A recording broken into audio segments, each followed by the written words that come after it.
નમસ્કાર વિદ્યાર્થી મિત્રો, નર્સિંગ રૂટ ચેનલમાં આપ સૌનું હાર્દિક સ્વાગત છે. આપણે હમણાં એક વિડીયો નાખેલો હતો, બરાબર, જે મોસ્ટ ઇમ્પોર્ટન્ટ ક્વેશ્ચન હતા કે જે લોંગ આન્સર ક્વેશ્ચન અને શોર્ટ આન્સર ક્વેશ્ચન બંને આપણે મેન્શન કરેલા હતા, બરાબર. તમારી જોડે પીડીએફ બી અવેલેબલ હશે, બરાબર. તો આજે આપણે જે છે એક બિહેવિયરલ સાયન્સ જે હમણાં પેપર લેવાનું છે, બરાબર, સપ્ટેમ્બર 2025નું, તો એના રિલેટેડ આપણે પેપર સોલ્યુશન કરીશું અને એ જોઈશું કે તમને જે પીડીએફ ઇમ્પોર્ટન્ટ ક્વેશ્ચનની આપેલી હતી એમાંથી કેટલા ક્વેશ્ચન જે આપણને જોવા મળેલા છે કે જેના કારણે તમને ફાયદો જોવા મળે છે કે નહીં, અથવા પેપરના અંદર તમને કેટલા પ્રકારનો ફાયદો થયો છે, કેટલા માર્ક્સનું તમારું સારું એવું પૂછાયું છે એના રિલેટેડ, બરાબર. સૌથી પહેલાં જે આપણા જોડે ક્વેશ્ચન હતો કે વોટ ઇઝ સોશિયોલોજી, એ મેં તમને પહેલાં જ કહી દીધું હતું કે what is sociology, what is psychology, બરાબર, એ આપણે ખાસ જોઈ લેવાનું છે. તો પહેલો જ ક્વેશ્ચન તમને મળ્યો છે કે what is sociology. Second question શું હતો? Scope of sociology. Third question શું હતો કે importance of sociology in nursing profession, બરાબર. સોશિયોલોજી વાળો જે ક્વેશ્ચન છે એ તમે પીડીએફના અંદર 22 નંબરના ક્રમાંક નંબર પર જોશો એટલે તમને મળી જશે. બીજો જે છે બી નંબરનો જે ક્વેશ્ચન છે એના અંદર શું છે, સ્કોપ ઓફ સોશિયોલોજી, એ 23 નંબરના ક્વેશ્ચનના અંદર પીડીએફના અંદર તમને મળી જશે, બરાબર. Important of sociology in nursing profession જે છે એ બી આપણે જે પીડીએફ તમને અવેલેબલ કરાવડાવી હતી એના અંદર છે, બરાબર. જે કયા નંબરનો છે? 24 નંબરનો છે, તમે ચેક કરી શકો છો. એના પછી શું છે કે વોટ ઇઝ પર્સનાલિટી, એ બી કયા નંબરનો ક્રમાંક નંબરનો છે? 29 ક્રમાંક નંબરનો, જે તમને હમણાં જ મેં તમને વિડીયો આપણે તમને પ્રોવાઈડ કર્યો હતો એના અંદર પીડીએફ શેર કરેલી છે. એના અંદર 29ના અંદર ક્રમાંક નંબર જે છે એના અંદર પર્સનાલિટીનો આપણને ક્વેશ્ચન તમને કીધેલો છે, બરાબર. એના પછી શું છે કે factor influencing on the personality, એ બી 30 નંબરનો ક્રમાંક નંબરનો ક્વેશ્ચન છે. એના પછી સી છે explain stages of Sigmund Freud theory of a personality development, એ બી 31 નંબરનો ક્વેશ્ચન જે છે એ બી તમને અવેલેબલ પીડીએફના અંદર તમે જોઈ શકો છો કે સેમ ક્વેશ્ચન આપણને પૂછાયેલો છે, બરાબર. Describe the classification of the mental mechanism, બરાબર, એ બી આપણે જે છે 47 અથવા 97 નંબરના અંદરની જે ક્વેશ્ચન છે એ તમને કીધેલો છે. એના પછી શું છે write the advantages and disadvantages of the habits, બરાબર, એ બી 10 નંબરનો ક્વેશ્ચન છે, બરાબર. 10 નંબરનો ક્વેશ્ચન છે, તમે જોશો તો બી તમને આરામથી ખબર પડી જશે કે પીડીએફના અંદરથી મોસ્ટલી ક્વેશ્ચન પૂછાયેલા છે, બરાબર. હવે શું છે કે define family and write down family cycle. Family cycle એ જ વખતે આપણે કીધું હતું કે ફેમિલી સાયકલ મોસ્ટલી પૂછાય એવો છે. તો 14મા નંબરનો આપણને જોવા મળે છે જે ડિફાઇન ફેમિલી, અને 15મા નંબરનો જે ક્વેશ્ચન છે એના અંદર શું છે કે ફેમિલી સાયકલ, તમે પીડીએફના અંદર ચેક કરી શકો છો. Write down function of the family, બરાબર, કે ફંક્શન ઓફ ધી ફેમિલી, એ 16 નંબરનો જે ક્વેશ્ચન હતો એ જ બેઠો આપણને પૂછાયેલો જોવા મળે છે.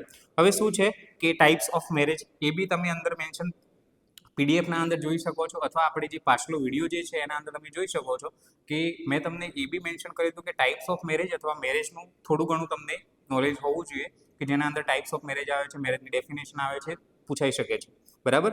પછી શું છે, મેં તમને એ એક્ઝેક્ટ શું કીધું હતું કે ઇલિસ્ટ્રેટ પાવલોવ થિયરી, ક્લાસિકલ કન્ડિશનિંગ, બરાબર, કે શું છે પાવલોવ થિયરી જે છે એ બી તમને સારી રીતના આપણે કીધું હતું કે 3 થિયરી કીધી હતી, એક તો સિગ્મેન્ટ ફ્લુઇડ વાળી થિયરી, પાવલોવ થિયરી, અને એક માસ્લો હેરાર્કી વાળી, કે આ ત્રણમાંથી ગમે તે તમને જોવા મળશે. એના અંદર પાવલોવ થિયરી આપણને જોવા મળેલી છે. વિલ અને કેરેક્ટર 2 થી 3 વાર ક્વેશ્ચન આપણા જોડે રિપીટ થયો હતો અને મેં તમને સમજાવ્યું હતું. તો એ ક્વેશ્ચન જે છે એ કયા નંબર પર છે? વિલ અને કેરેક્ટર છે 72મા નંબર ઉપર તમે ચેક કરી શકો છો. પાવલોવ થિયરી જે છે 26 નંબર પર તમે ચેક કરી શકો છો, બરાબર.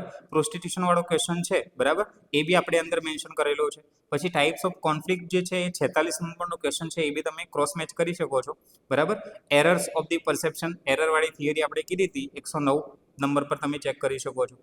પછી અહીંયા ડેફિનેશનો લખેલી છે, જેમ કે સાયકોલોજી, એ 4થા નંબરમાં આપણે કીધું હતું, બરાબર. પછી 67 નંબરનો જે ક્વેશ્ચન છે એના અંદર શું કીધું હતું? ઇન્ટેલિજન્સ, બરાબર. મેમરીના અંદર આપણે તમને ક્લિયર કટ કીધું હતું કે યા તો મેમરીનો ક્વેશ્ચન તમને પૂછાઈ શકે છે, યા તો એના ડિફરન્સ પૂછાઈ શકે છે. તો અહીંયા નાનું એક આપણને ક્વેશ્ચન બી નહીં અને શું કહે લોંગ આન્સર બી નહીં, આપણને શું પૂછેલું છે? ખાલી ને ખાલી ડેફિનેશન પૂછેલી છે, બરાબર. હવે શું છે કે fill in the blanks, true or false અથવા મેચ ધ ફોલોઈંગ તમે ચેક કરી શકો છો. જેમ કે અહીંયા આપણને પૂછેલું કે dowry prohibition act was established in, બરાબર, ખાલી જગ્યા યર, કે ડાઉરી પ્રોહિબિશન એક્ટ જે છે એ ક્યારે આવેલો હતો? તો 20 મે 1961ના દિવસે આપણને જોવા મળે છે. એના પછી શું છે કે fill in the blanks is known as father of psychology. Mostly બધાને ખબર હશે, ફાધર ઓફ સાયકોલોજી શું છે? William Wundt. એના પછી શું છે, the study of population is called, કે સ્ટડી ઓફ પોપ્યુલેશન તમને કોમ્યુનિટીના અંદર બી જોવા મળે છે ને આના અંદર બી જોવા મળે છે, તો સેમ ક્વેશ્ચન છે, બરાબર. શું કહીશું આપણે એને? Demography. Juvenile delinquents are kept in, બરાબર, કે જે જુવેનાઇલ ડેલિક્વન્ટ્સ વાળા જે આપણને જોવા મળ્યા છે કેસ વાળા, એ લોકોને કઈ રીતના રાખવામાં આવે છે, તો ઓબ્ઝર્વેશન હોમના અંદર આપણે રાખતા હોઈએ છીએ. ઈગો ઇઝ વર્કિંગ ઓન ખાલી જગ્યા પ્રિન્સિપલ, તો આપણે અંદર તો શું મેન્શન કરીશું? રિયાલિટી પ્રિન્સિપલ, બરાબર. હવે શું છે ટ્રુ ઓર ફોલ્સના અંદર શું છે કે family is not fundamental unit of society, એ ટોટલી ફોલ્સ છે. Joint family consist of parents and their childrens, બરાબર, એ બી શું છે? ફોલ્સ છે આપણા જોડે. High class family does not require health education, એવું ક્યાંથી પોસિબલ છે? દરેક ફેમિલી, દરેક માણસની હેલ્થ એજ્યુકેશનની જરૂરિયાત હોઈ શકે છે, તો એ બી ફોલ્સ છે. Good memory depends upon the effective learning, એ વાત સાચી છે, એટલે ટ્રુ આવશે. અને 5મા નંબરનું શું છે કે psychosomatic disorder are caused by the stress, બરાબર, હોઈ શકે છે, તો એ શું હશે? ટ્રુ, બરાબર. હવે તમને જોડકાના અંદર થોડું ઘણું કન્ફ્યુઝન હશે, બટ આપણે તમને કહી દઈએ કે જે પહેલું જોડકું છે એને આપણે શું કહીએ છીએ? Motivational theory. એના અંદર શું આવશે? સામેના અંદર સી માસ્લો હેરાર્કી આવશે. પછી શું છે? પર્સનાલિટી, તો એના સામે જોડકું શું આવે છે? તો ઓગસ્ટ કોમ્તે આવશે.